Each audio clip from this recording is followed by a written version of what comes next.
Bismillahirrahmanirrahim. Assalamualaikum warahmatullahi wabarakatuh. Nama saya Muhammad Inwan Afika bin Wahid, nombor matrik 274885. Saya akan membentangkan berkenaan dengan komunikasi pengurusan. Dalam syarikat ataupun dalam sesuatu organisasi, komunikasi pengurusan adalah satu proses pertukaran maklumat dan mesej dalam satu struktur organisasi. Jadi, jika kita lihat dalam satu struktur organisasi itu, terdapat pelbagai masalah komunikasi yang berlaku antara organisasi ataupun antara majikan dengan pekerja. Jadi penting untuk kelancaran operasi organisasi termasuk penyelarasan, pembuatan keputusan serta penyelesaian masalah dan untuk mencapai maklumat organisasi. Jadi dalam presentation ini, pihak kumpulan kami akan membincangkan mengenai pelbagai isu yang timbul dalam komunikasi organisasi, dan kawan saya sekejap lagi akan membincangkan juga tentang solusi tentang bagaimana untuk menangani masalah komunikasi di dalam organisasi. Okey, dipersilakan untuk kawan saya yang seterusnya untuk terus membentangkan berkenaan dengan isu-isu yang terdapat dalam masalah komunikasi organisasi. Terima kasih.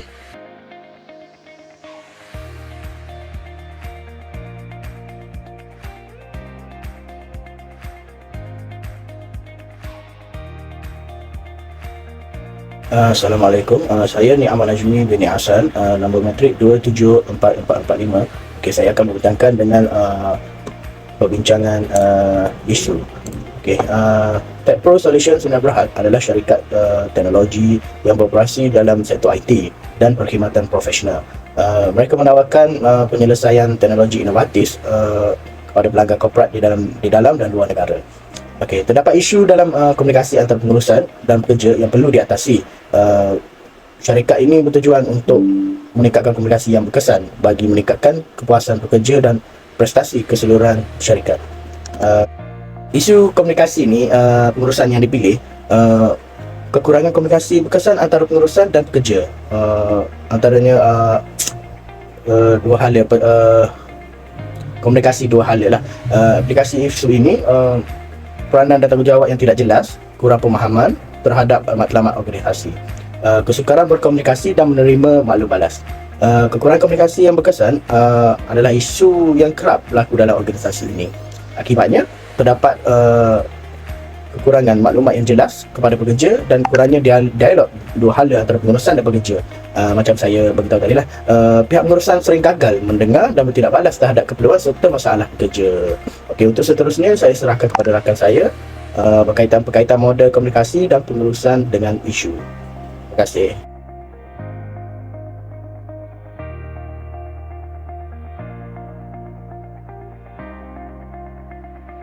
Assalamualaikum warahmatullahi wabarakatuh dan salam sejahtera. Saya Khairul Azman bin Ibrahim, nombor menteri 274220. Hari ini saya akan membicarakan tentang berkaitan model komunikasi kepengurusan dengan isu. Model komunikasi kepengurusan yang baik boleh membantu mengatasi isu kurang komunikasi yang berkesan antara pengurusan dan pekerja dalam sesebuah organisasi. Dalam model ini, pihak pengurusan perlu memastikan komunikasi berlaku secara terbuka, jelas dan saling menyokong antara pihak atasan dan bawahan. Beberapa aspek yang berkaitan dengan isu ini ialah Komunikasi dua hala. Model komunikasi kepengurusan yang berkesan menggalakkan komunikasi dua hala antara pengurusan dan pekerja. Ini bermakna bukan sahaja memberi bimbingan dan arahan kepada pekerja, tetapi juga mendengar dan memberi perhatian kepada input, soalan dan kebimbangan mereka. Dengan cara ini, salah faham dapat diminimumkan serta keperluan dan jangkaan pekerja dapat dipahami dengan lebih baik. Keterbukaan dan ketelusan. Model komunikasi kepengurusan yang baik menggalakkan keterbukaan dan ketelusan dari segi maklumat yang disampaikan oleh pihak pengurusan kepada pekerja. Ini termasuklah menyediakan maklumat yang berkaitan tentang objektif, dasar, perubahan organisasi dan hasil prestasi. Dengan memastikan ketulusan ini, pekerja yang berasa lebih terlibat dan mempunyai pemahaman yang lebih baik tentang hala tuju dan keputusan organisasi. Komunikasi berlapis. Model komunikasi kepengurusan yang berkesan melibatkan saluran komunikasi yang jelas dan tersusun antara pihak pengurusan dan bawahan. Maklumat dan hala tuju mesti mengalir dengan lancar dari peringkat pengurusan yang lebih tinggi ke peringkat bawahan dan sebaliknya. Oleh itu, setiap peringkat dalam organisasi akan mempunyai pemahaman yang konsisten dan akses kepada maklumat yang berkaitan. Menggunakan pelbagai saluran komunikasi. Model komunikasi kepengurusan yang baik menyedari bahawa setiap individu mempunyai pilihan komunikasi yang berbeza. Oleh itu, penggunaan pelbagai saluran komunikasi seperti pertemuan bersemuka, email, memo dan alat komunikasi digital lain boleh membantu memastikan mesej penting disampaikan dengan berkesan kepada semua ahli organisasi. Isu kekurangan komunikasi yang berkesan antara pengurusan dan pekerja dalam Tax Pro Solution Sdn Bhd. Keadaan dicirikan oleh kekurangan aliran maklumat yang jelas dan tepat serta kekurangan dialog dua hala antara pihak pengurusan dan pekerja. Penggunaan model komunikasi pengurusan yang berkaitan seperti model komunikasi linear, model komunikasi interaktif dan model komunikasi transaksional boleh membantu mengatasi isu ini.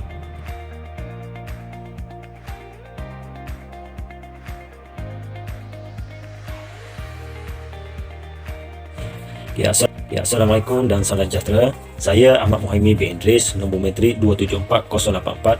Pada hari ini saya akan membincangkan iaitu model komunikasi linear.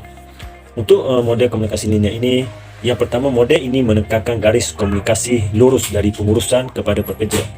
Yang kedua, maklumat penting seperti objektif, arahan dan keputusan organisasi disampaikan dengan jelas kepada pekerja.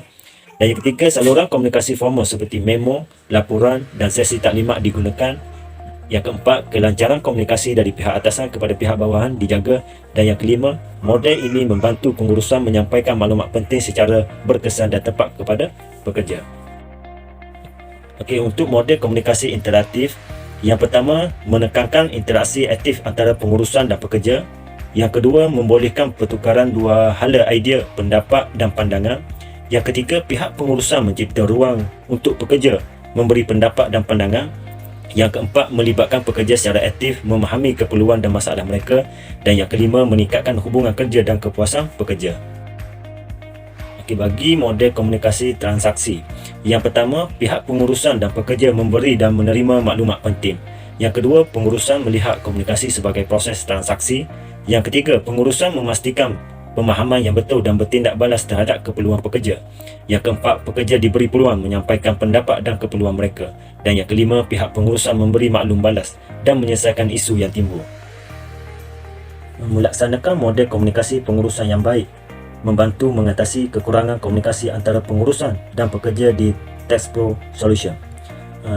Yang terakhir iaitu melaksanakan model-model ini akan meningkatkan saluran komunikasi, pemahaman dan kepuasan pekerja di organisasi.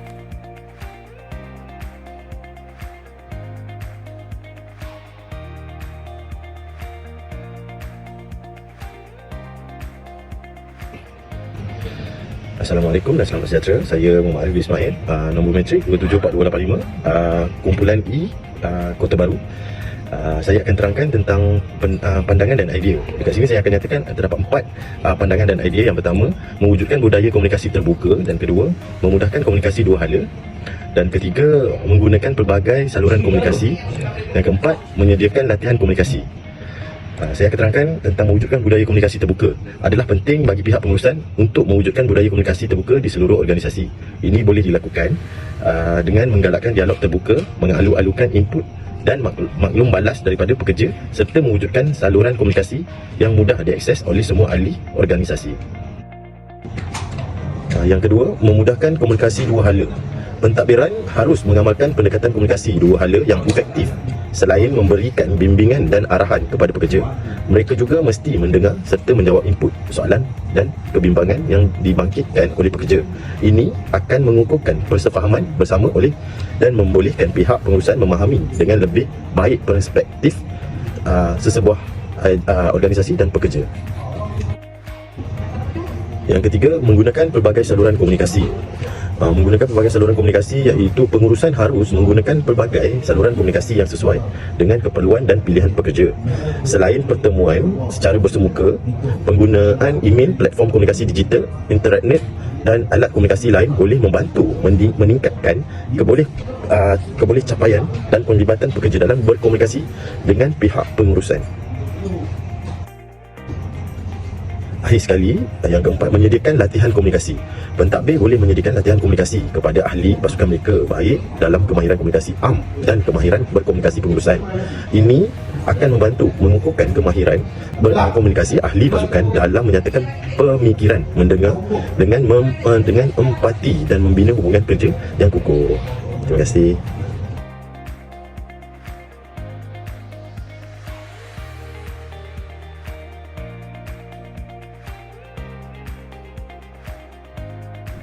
Assalamualaikum dan salam sejahtera. Nama saya Muhammad Syafri Zuan bin Abdul Ghani, nombor metrik 274-939. Okay, saya akan meneruskan pembentangan rakan-rakan saya dengan tajuk cadangan. Dalam cadangan ni kita boleh lihat sebanyak 4 cadangan yang boleh kita cadangkan, iaitu yang pertama latihan komunikasi pengurusan. Kita boleh menyediakan latihan komunikasi khusus pengurusan yang merangkumi kemahiran mendengar yang berkesan, memberikan maklum balas yang membina serta komunikasi yang jelas dan terbuka. Latihan ini boleh membantu pihak pengurusan memahami kepentingan komunikasi yang berkesan dan menyediakan alat yang diperlukan untuk berkomunikasi secara berkesan dengan pekerja. Okey, yang kedua kita boleh cadangkan iaitu sistem maklum balas berterusan. Kita boleh melaksanakan sistem maklum balas berterusan yang membolehkan pekerja memberikan maklum balas, cadangan dan input yang kerap kepada pihak pengurusan. Ini boleh dilakukan melalui tinjauan kepuasan pekerja, sesi maklum balas berperingkat ataupun kotak cadangan di tempat kerja. Pihak pengurusan mesti memberikan respons sebenar kepada maklum balas yang diberikan oleh pekerja. Ketiga pula adalah penggunaan teknologi komunikasi digital. Gunakan teknologi komunikasi digital seperti email, aplikasi pesanan segera atau platform kerjasama dalam talian untuk memudahkan komunikasi yang cekap dan pantas antara pengurusan dan pekerja. Penggunaan alatan ini mesti disokong oleh dasar penggunaan yang jelas dan disertai dengan peningkatan pemahaman tentang penggunaan yang betul. Dan yang terakhir adalah budaya komunikasi terbuka. Wujudkan budaya komunikasi terbuka di seluruh organisasi di mana pekerja berasa selesa meluahkan pendapat, bertanya soalan atau membangkitkan kebimbangan tanpa rasa takut akan tindakan balas atau hukuman. Pentadbir mesti mewujudkan persekitaran yang membolehkan komunikasi yang berkesan boleh berkembang maju. Dan saya serahkan pembentangan yang seterusnya kepada rakan saya. Sekian, terima kasih.